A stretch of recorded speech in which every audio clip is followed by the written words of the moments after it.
Hello, hello. Alors aujourd'hui, petite vidéo autour d'un sujet qui est revenu très récemment, une de mes toutes dernières séances d'hypnose, avec quelqu'un qui arrive dans le cabinet.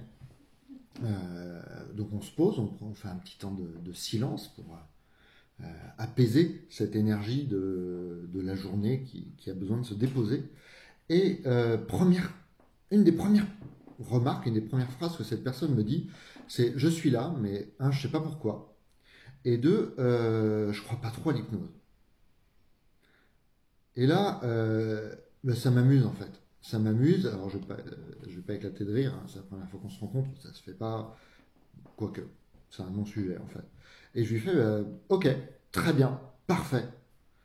Euh, Tout simplement parce que, un, je suis pas là pour lui raconter ce que c'est l'hypnose et à quel point c'est extraordinaire et à quel point c'est bien. Deux, c'est son expérience. Son expérience est, je crois pas trop à l'hypnose. Et ensuite, c'est je sais pas pourquoi je suis là. Et je sais pas pourquoi je suis là, ça c'est super drôle parce que sinon elle serait pas là. Elle aurait annulé. Elle aurait eu, comme plein de gens qui viennent me voir, oui mais en fait je me sentais pas bien ce matin. Bah oui, forcément, quand tout notre système sait qu'il va se passer quelque chose d'important, et c'est pas lié à Cédric, hein, c'est dès qu'on fait des choix qui nous emmènent vers une évolution, une transformation de notre santé, de notre bien-être, de notre façon de voir le monde. Forcément, il y a plein de choses en nous qui sont en rébellion, en révolte et qui disent: wow, wow, wow, je veux surtout rien changer. Moi. C'est déjà pas très stable comme ça, donc si je change quoi que ce soit, attention, ça risque d'être pire. Mais le sujet sur lequel j'aimerais surtout insister là aujourd'hui, ce matin, c'est vraiment cette question de je crois pas trop à l'hypnose. Alors j'ai déjà fait une vidéo sur est-ce que je suis hypnotisable. Alors bien sûr, on est tous hypnotisables. Euh, Il y a des gens pour qui ça prend moins bien, ça c'est vrai. Mais est-ce qu'on est tous hypnotisables? Oui, c'est certain. Euh, L'hypnose est un état naturel, c'est pas un état induit.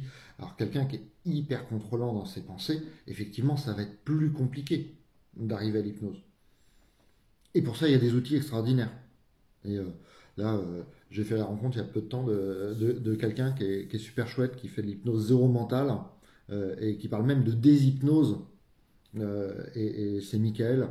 Je te fais un petit coucou, Michael Lambert, praticien sur Nantes. Outil super, vraiment une approche qui est sympa par rapport à cette hypnose et à toutes les personnes notamment qui vivent ça depuis un espace où il y a un certain contrôle mental. Et quelque part, moi, quelqu'un qui arrive devant moi et qui me dit je crois pas à l'hypnose, c'est chouette. Moi, ça me va très bien qu'elle ne croit pas à l'hypnose. Je lui demande d'ailleurs pas de croire à l'hypnose, ni d'avoir d'attente particulière vis-à-vis de l'hypnose. Parce que l'hypnose, en fait, c'est qu'un outil. Et l'hypnose, encore plus particulièrement dans l'approche qu'est la mienne d'hypnose quantique, régressive, spirituelle, transpersonnelle, enfin, on peut mettre toutes les couches qu'on veut suivant qui est la personne qui a formé, suivant la façon restructuration énergétique. Enfin, on peut mettre plein de noms. Euh, L'hypnose n'est qu'un outil. L'hypnose n'est qu'un outil, et l'outil hypnose en tant que tel, mais il sert quoi? Il sert quelques minutes, et dans un certain nombre de cas, il sert même pas du tout en fait. C'est quoi l'hypnose? On en a déjà parlé. L'hypnose, c'est cet état de calme mental dans lequel il n'y a plus de pensée, il n'y a plus rien qui s'attrape, et comme il n'y a plus rien qui se saisit de la réalité, ça permet éventuellement à un certain nombre de personnes de voyager dans des histoires véridiques, pas véridiques. Il y a mes vidéos au propos de qu'est-ce que l'hypnose régressive que vous pouvez retrouver. Voyager dans des histoires, c'est suivre des rêves. Alors on peut croire, oui, les rêves, il n'y a pas de lien avec mon histoire. Et non, tout a un lien avec notre vécu, tout a un lien avec ce qu'on fait aujourd'hui, ce qu'on expérimente aujourd'hui. Et donc, quelqu'un qui me dit je ne crois pas à l'hypnose, parfait. Il ne croit pas à quelle hypnose? Il ne croit pas à quoi? Est-ce que non, moi je ne peux pas être hypnotisable. Ok. Le rare cas, les rares cas où on ne peut pas du tout être hypnotisable, c'est de l'hyper-contrôle mental. Ok. Allez faire des hypnoses avec Michael ou toutes les personnes qui sont praticiens de l'hypnose zéro mentale ou d'autres outils comme cela. Allez travailler avec Serge Gillette ou d'autres dans la voie taoïste du silence mental. Il y a plein de façons d'y arriver. Il y a plein d'écoles pour ça. Et ensuite, on arrive à la phase suivante. Ok, c'est quoi l'hypnose à laquelle tu ne crois pas?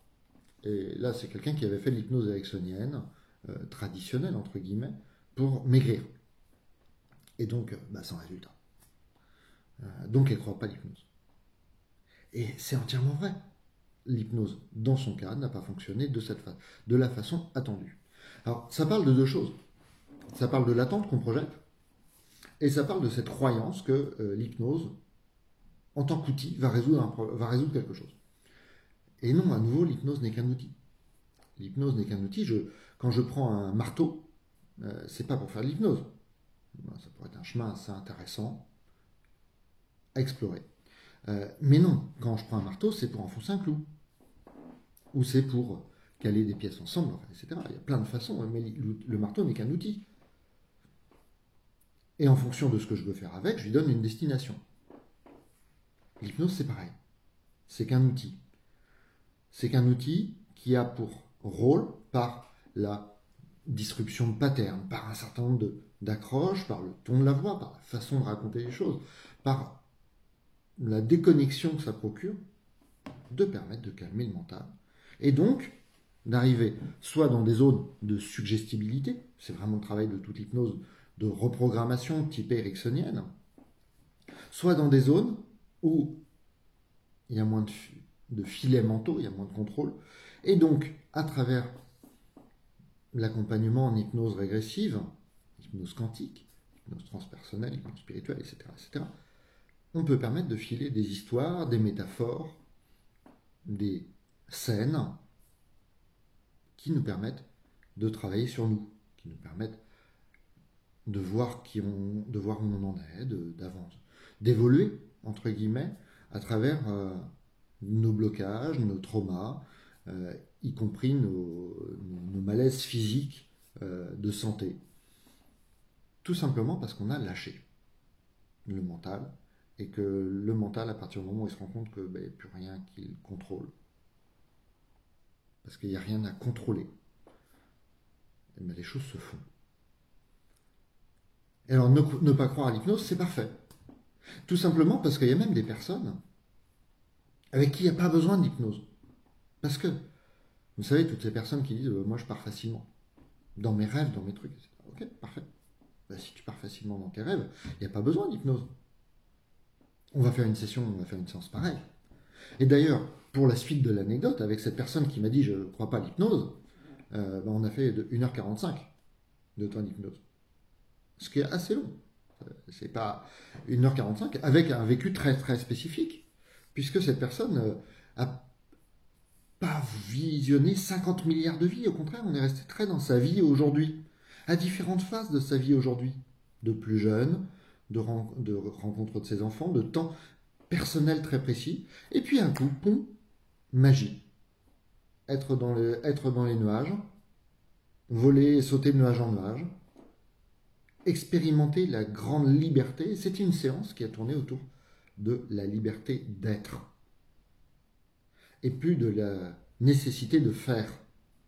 Une sortie hors dehors du cadre de ce qui était perçu par le mental comme une cage avec des contraintes. Et un rappel de plein de façons différentes, avec plein de regards différents, que cette liberté à laquelle cette personne aspire est déjà là en fait. Elle est déjà là dans plein d'endroits de sa vie, c'est juste la façon dont son regard est posé dessus qui changeait les choses. Anecdote d'une séance, mais anecdote de tellement de séances. Il y a tellement de séances où, en fait, on confond l'outil, l'hypnose, avec ce qui va se vivre. Et là, pour là, en fait, ouais, ok, on est tous hypnotisables. Déjà vu, déjà dit, déjà raconté.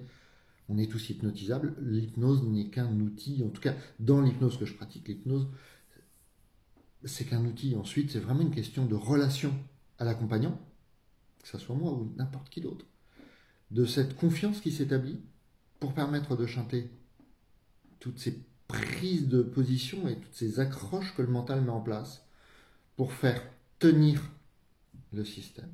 Mais le système, il tient tout seul. Le système, il tient tout seul. La vie prend soin dès qu'on lui laisse le loisir et la liberté de prendre soin. Donc l'hypnose, c'est un marteau, mais si le clou il s'enfonce juste parce qu'on appuie dessus avec le doigt, il n'y a pas besoin de marteau. Donc s'il n'y a pas besoin d'induction, est-ce qu'on fait encore de l'hypnose?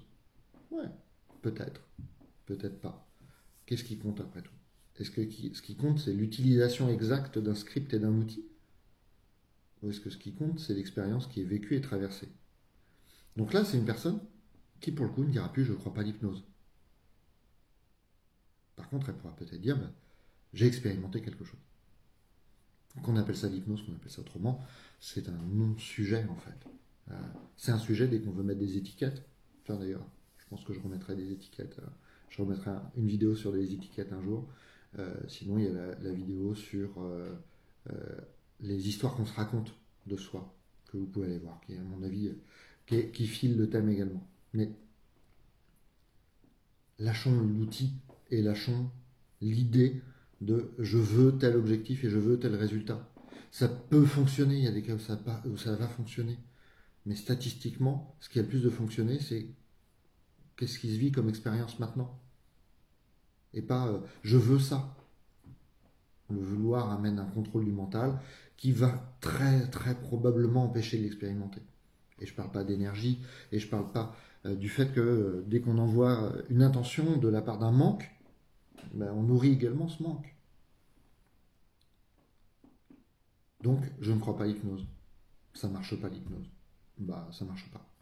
Par contre, ce qui se vit, c'est que dès qu'on lâche le mental, dès qu'on lâche toute cette pression, dès qu'on laisse faire la vie, et la vie en nous, et la vie en nous tous, et c'est pas Cédric en tant que praticien qui pose la main et qui fait un truc, c'est la vie qui prend soin. Dès qu'on laisse faire ça, ben, il se passe des choses. Il se passe des choses qui sont pas forcément celles qu'on attend, mais qui nous aident à grandir, qui nous aident à revenir à notre nature, à notre essence profonde. Et ça, ben, c'est vraiment ça l'important. C'est pas l'outil, c'est pas la technique. Donc, est-ce que Cédric, aujourd'hui, croit à l'hypnose? J'en sais rien. Et je m'en fiche complètement. Par contre, aujourd'hui, je sais, et j'ai vraiment cette expérience, qu'en séance, il se passe des choses qui amènent des transformations dans la vie des gens. Vous pouvez aller voir la liste des témoignages qu'il y a sur mon site.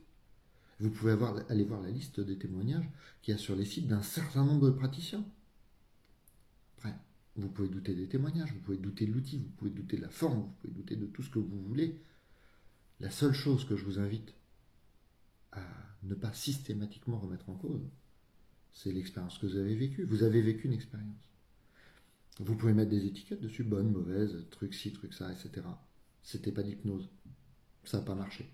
C'est des étiquettes, c'est votre mental qui est en train d'essayer de se réapproprier l'expérience et ce qui a été vécu. Mais ce qui a été vécu dans l'instant, bah c'est ok en fait.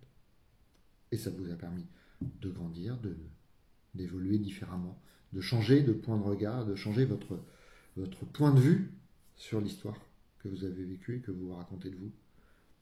Parfait. Si une séance d'hypnose permet ça, bah une séance de breathwork, une séance de chamanisme, ce sont des outils. Le point d'entrée est différent et c'est parfait, mais ce n'est qu'un point d'entrée. C'est l'expérience et la façon dont vous êtes accompagné dedans qui compte. Donc, peur de l'hypnose, croyance que l'hypnose ne fonctionne pas, faites-vous confiance. Est-ce que vous avez envie de travailler avec tel praticien? Est-ce que vous avez envie d'expérimenter telle pratique? Et laissez-vous porter, regardez ce que ça vous amène. Regardez ce que vous avez envie d'expérimenter derrière ça. Donc, est-ce que je crois à l'hypnose? Troisième fois que je le dis, je sais pas. Je sais pas. Je crois en la vie, par contre. Même si c'est pas toujours si simple. Mais globalement, c'est vraiment ce que j'ai envie de vous partager aujourd'hui. Donc, je vous souhaite une très très belle journée. Et puis, je vous dis à très vite.